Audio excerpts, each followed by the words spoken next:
Class 10th के प्यारे विद्यार्थी ध्यान दें। आज की इस वीडियो में आपका त्रैमासिक जो परीक्षा होने वाली है उसका विज्ञान का जो पेपर है आज की इस वीडियो में हम सोल्व करने वाले हैं। पहले ही मैंने आपका हिंदी का पेपर जो था वो पूरा सोल्व करा दिया। वास्तव में यदि आपको 75 में से 75 अंक चाहिए तो ये जो पेपर मैं बता रहा हूँ ये सोल्व कर बता रहा हूँ, यहीं पर देखकर अच्छे से इन्हें टॉप कर सकते हो आप। क्लियर है? सही विकल्प है। देखिएगा यहाँ पर लिखा हुआ कि निम्न में से कौन भौतिक परिवर्तन नहीं, एलपीजी नहीं है, खोलते पानी में जलवायु बनाना, क्लियर है, नमक का पानी में घुलना, बर्फ का पिघल जाना, कौन सा नहीं है? तो आपका नहीं पूछा है मतलब आपका एलपीजी नहीं है। बाकी आपका खोलते पानी में जलवायु बनाना, नमक का पानी में घुलना और बर्फ का पिघल जाना, ये तीनों क्या है? एक परिवर्तन है, भौतिक परिवर्तन है, परंतु नहीं पूछा तो मतलब एलपीजी। क्लियर है? अब दूसरा देखेंगे, दही में पाया जाता है तो दही में क्या पाया जाता है? आपका लैक्टिक अम्ल। क्लियर है? जल का पीएच मान होता है तो जल का पीएच मान क्या होगा? 7 होगा, ना तो 7 से कम होगा ना 7 से ज्यादा होगा। क्लियर है? आराम से देखिएगा, भले टाइम लग गया पर पूरा जो पेपर आपको यहीं पर सोल्व करा दिया जाएगा। क्लियर है? मनुष्य के वक्र एक तंत्र का भाग है तो वहां क्या कहलाएगा? उत्सर्जन। देखो रटना नहीं है, आराम से समझिएगा, इसलिए मैं आराम से बता रहा हूँ। क्लियर है? कि आपको लंबे टाइम तक चीजें याद रहे। क्लियर है? पादप में जाइलम उत्तरदायित्व होता है तो जल का वाहन द्वारा होता है, भोजन द्वारा होता है, अमीनो अम्लों द्वारा होता है या ऑक्सीजन का वाहन होता है। तो किसका आएगा? जल का वाहन पादप में। दो तंत्रिका कोशिका के मध्य खाली स्थान होता है तो आपका आ जाएगा एक्सन, अवेग, द्रमिका या सिनेप्सिस, और सिनेप्सिस भैया राइट आंसर रहेगा। क्लियर? रिक्त स्थान देखेंगे, कोई दिक्कत तो नहीं इनमें, अच्छे से यहाँ से स्क्रीनशॉट इनका लेते चलिएगा। क्लियर है? आप यहाँ पर रिक्त स्थान देखेंगे। क्लियर है? तो किसी रासायनिक अभिक्रिया का समीकरण के रूप में प्रतीकात्मक निरूपण डेडेस कहलाता है तो क्या कहलाएगा? तो रासायनिक समीकरण। क्या कहलाएगा? रासायनिक। क्लियर है? क्या आएगा? रासायनिक अभिक्रिया नहीं, समीकरण। क्लियर है? मैं अभिक्रिया नहीं करना, समीकरण आया। क्लियर है? क्या आएगा? रासायनिक समीकरण। दूसरा है अम्ल एवं क्षार एक दूसरे को उदासीन करके लवण एवं डेडेस का निर्माण करते। मतलब क्या है? अम्ल और क्षार उदासीन होते हैं तो एक तो क्या करेंगे? लवण का निर्माण करेंगे, और एक और आपको रिक्त स्थान दे दिया तो किसका है? एक तो लवण है और एक जल आ जाएगा, है ना? दोनों को उदासीन करते।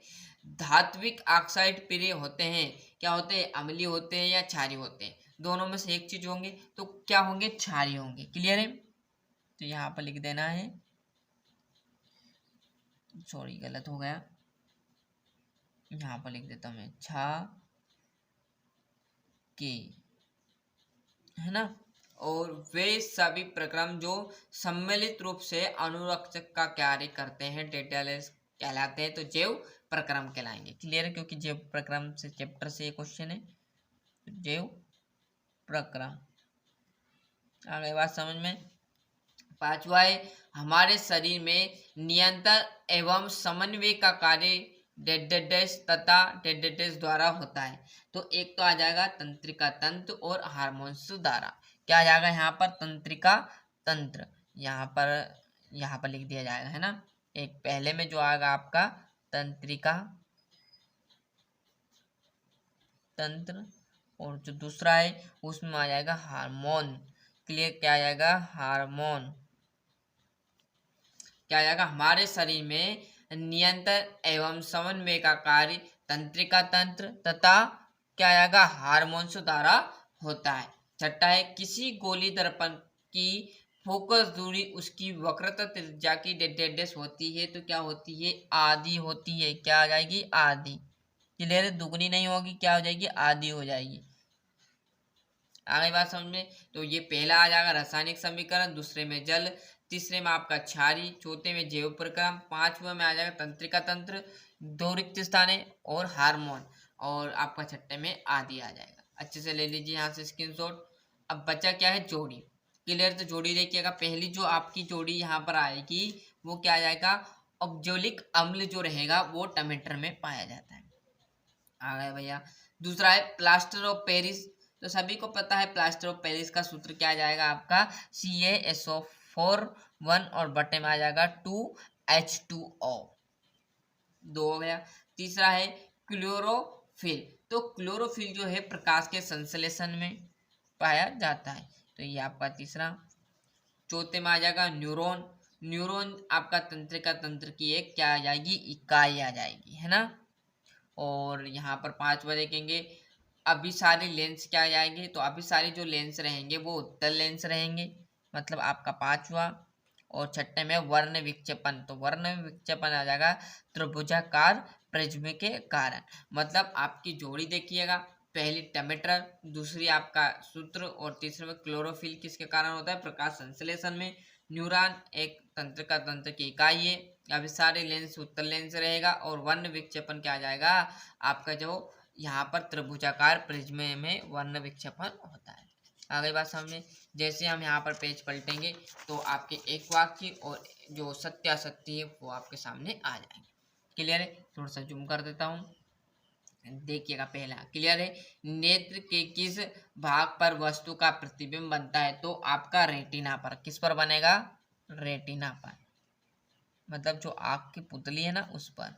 दूसरा है दर्पण सूत्र है, तो दर्पण सूत्र सभी को पता होना चाहिए क्या है कि 1/F बराबर 1/ आपका V प्लस 1/U, है ना।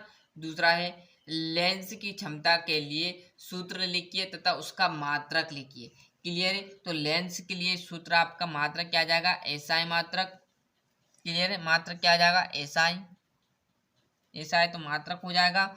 और जो सूत्र रहेगा वो D बराबर आपका 1/F फोकस, और यहाँ पर क्लियर, ये क्या आ जाएगा, मात्रक। यहाँ पर मैं ऊपर लिख देता हूँ ये मात्रक और ये आपका सूत्र। आगे बात समझ में।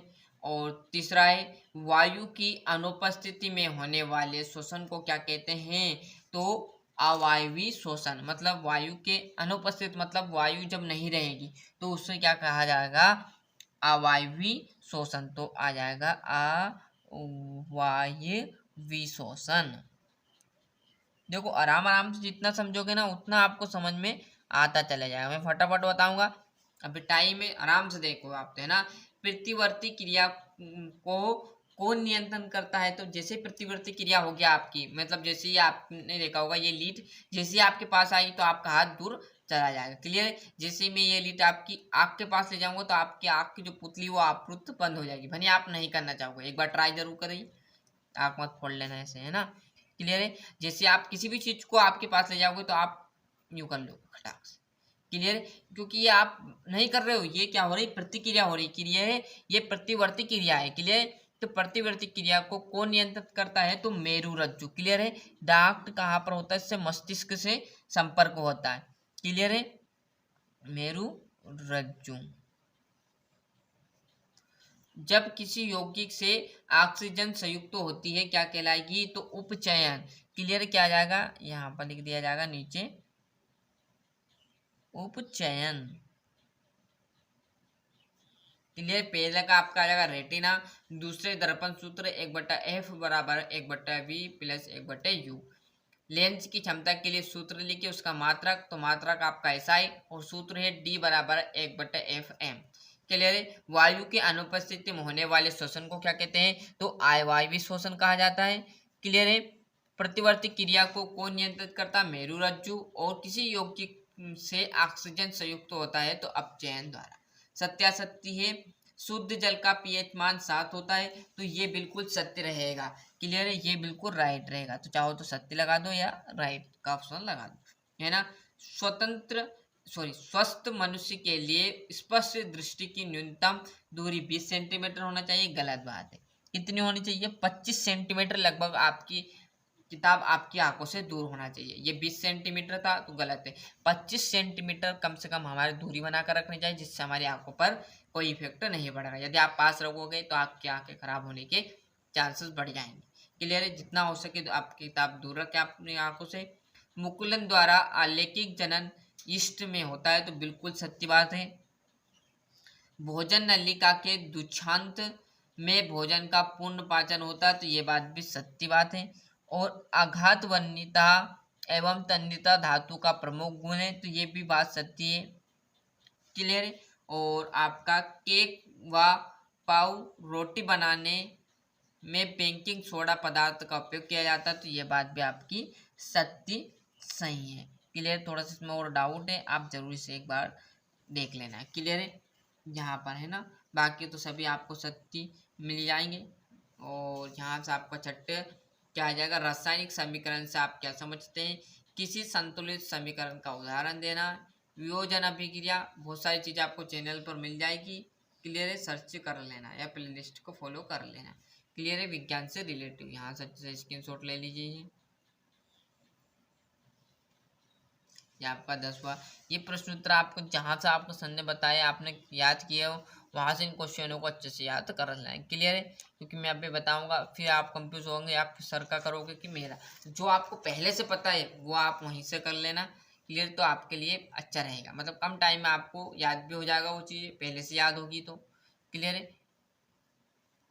धमनी व शिरा मंत्र, ऐसी बहुत सारी चीज़ें भी आपको प्लेलिस्ट में मिल जाएंगी। यदि कोई दिक्कत नहीं याद है आपको तो बहुत ही सरल तरीके से मैंने बताया हुआ, तो प्लेलिस्ट में बहुत सारी चीज़ें आपको मिल जाएगी। विज्ञान के नाम से क्लास 10th में बनी हुई है 2025 के नाम से। क्लियर है। उसका आप फॉलो कर लीजिए, उसमें बहुत सारे क्वेश्चन आपको मिल जाएंगे। क्लियर है। ये आपका 23 क्वेश्चन हो गया। तो इस प्रकार मैंने जो आपका यहाँ पर जो विज्ञान का पूरा जो पेपर का सेट बी था वो आराम से समझा दिया है। जी आपको वास्तव में करने हैं तो मैंने सेट ए भी डाला हुआ है विज्ञान का, वो भी आया हुआ था, वो भी मैंने पूरा सोल्व करा दिया है। नहीं देखा तो प्लेलिस्ट में जाइएगा, पेपर के नाम से प्लेलिस्ट आपकी क्लास 10th में मिल जाएगी, वहाँ से आपको विज्ञान का सेट याद कर लेना। और अदर सब्जेक्ट मतलब पूरे जो 10th क्लास के सब्जेक्ट वो डाल चुके हैं, नहीं देखे तो फटाफट प्लेलिस्ट को जाइएगा और वहाँ पर आपको सारी चीज़ें मिल जाएगी। साथ ही साथ 9th 10th 11th 12th तक के पेपर इसमें प्रोवाइड हो रहे हैं। यदि आपका कोई भाई दोस्त हो तो उन्हें चैनल की लिंक पहुँचाए, जिससे वो 9th 11th 10th और 12th के पूरे पेपर कर सके। जैसे 10th में कोई हो तो उन्हें भी पहुँचाइएगा, वो भी देखकर आगे बढ़ सके। साथ साथ 12th 9th 11th भी हो तो उन्हें भी पहुँचाइए, यदि उनका मन होगा तो देख लेंगे, कोई दिक्कत नहीं। क्लियर। तो आज के लिए इतना ही, मिलते हैं इसके नेक्स्ट वीडियो में। और अभी तक आप भी आपने खुद ने चैनल सब्सक्राइब नहीं किया तो फटाफट चैनल सब्सक्राइब कर लेना, साथ साथ नोटिफिकेशन ऑन करते चलेगा। आज के लिए इतना ही, मिलते हैं इसके नेक्स्ट वीडियो में।